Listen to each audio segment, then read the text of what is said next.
Welcome back to the channel, man. Here at Crypto Troll, I am Crypto Troll, bringing you the latest and the greatest in cryptocurrencies.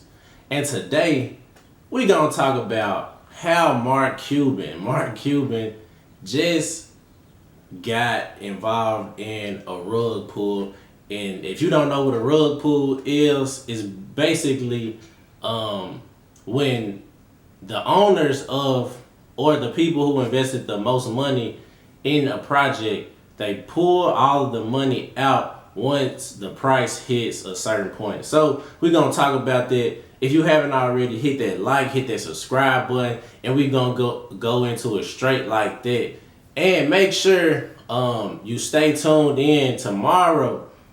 I'm announcing the winners for the giveaway. This is my first giveaway on the channel. I'm excited.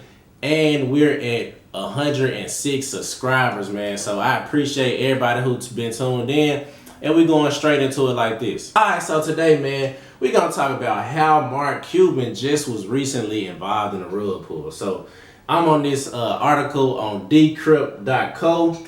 And so basically, the bottom has fallen out of Titan. It was Titan Finance, I believe. Titan is a part of a multi-chain, partial collateralized algorithm. Man, it's a stablecoin ecosystem, basically. And it's from Iron Finance. So, billionaire Mark Cuban wallet has fallen with it. And the price of Titan fell to zero, promoting Iron Finance to call all holders to withdraw liquidity from pools. Man. So basically, Mark Cuban, they say he didn't. He say he didn't know it happened to him too. We're gonna keep going into the article, but basically, he was one of the liquidity providers on QuickSwap. It's a decentralized exchange. He announced his involvement on June 13th, tweeting, "Crypto business make more sense than you think, and valuing tokens is easier and makes more sense than you think." So 3 days later, that investment makes less sense, what the article said. So responding to a suggestion that this was a rug pull when founders abandoned a project after cashing out, Cuban responded, "I got hit like everybody else. Crazy part is I got out, though they were increasing their total lock value or total value lock. Then sick bam."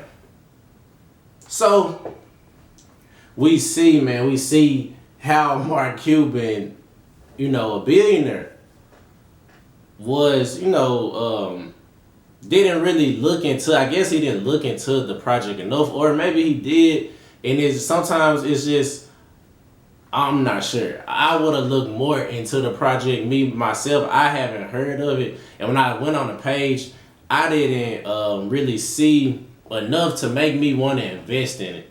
So today I'm going to give you, a couple of tips of how you can avoid rug pulls. So number one tip, make sure the project that you are invested in, the founders or somebody who's involved in the project.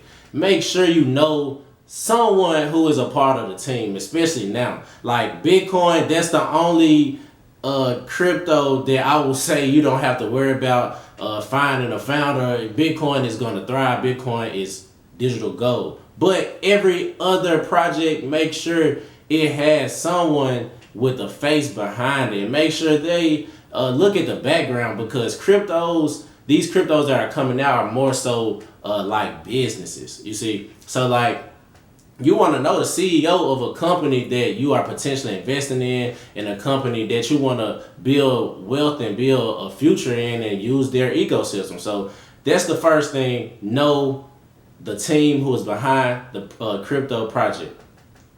Number two, man, make sure the project has a community. I feel like one of the most important things in cryptocurrencies, like if the project doesn't have a community, then it's not going to have someone who's going to be beside it even when price is falling. Because a lot of people, sell out when they see price falling. They like, let me get my money, let me just get out. But if you have a community behind a crypto project, then it's more likely to succeed because these are people who are long-term holders and who believe in the fundamentals of the project and who, diehards behind it. And, coming from an investing standpoint, I would never just be with the project until it goes to zero. But I know that crypto is early and it's volatile right now. So I'm sticking through with projects that I believe in and I see the use case for it, in the future. So that's the second reason. Make sure the project has a community. We have to understand community members hold the most tokens. So just thinking from that logic and from that standpoint, we know that we could never suffer from a rug pull because the community, it's a community thing and it's decentralized. There a way you can avoid being involved in a rug pull. Make sure you don't invest what you can't lose. That is the most important thing. Like, every crypto is volatile and you go into it, on the investing mindset, but at the same time, everything is early. So no matter what, you really can't avoid potential drops or potential, failures in projects. I mean, you can avoid it, but it's still early. So we really don't know what's the next thing. We don't know what's the crypto that's going to eventually survive everything, after everything blows over. Because some projects are worthless. Some projects are, they don't do anything. They have no use case. So we will see in the future projects begin to fall off and the real projects with real fundamentals and real use case move up further on the charts. That's the biggest thing, man. Never invest something that you cannot lose. Like, I invest in, if, my original investment, goes to zero. Like I said, I will never let it go to zero. But if it drops to a point that I want to just get out, then I'm going to get out. And I'm not going to, think about it. It's a part of investing. Every investment you make might not make money, and that's okay. I also want to let you know, this is not financial advice. So that's the video for today, man. The 3 ways you can avoid rug pulls and how Mark Cuban was involved in a rug pull. I mean, not necessarily involved, but, he lost money basically not, taking the necessary precaution to understanding a project.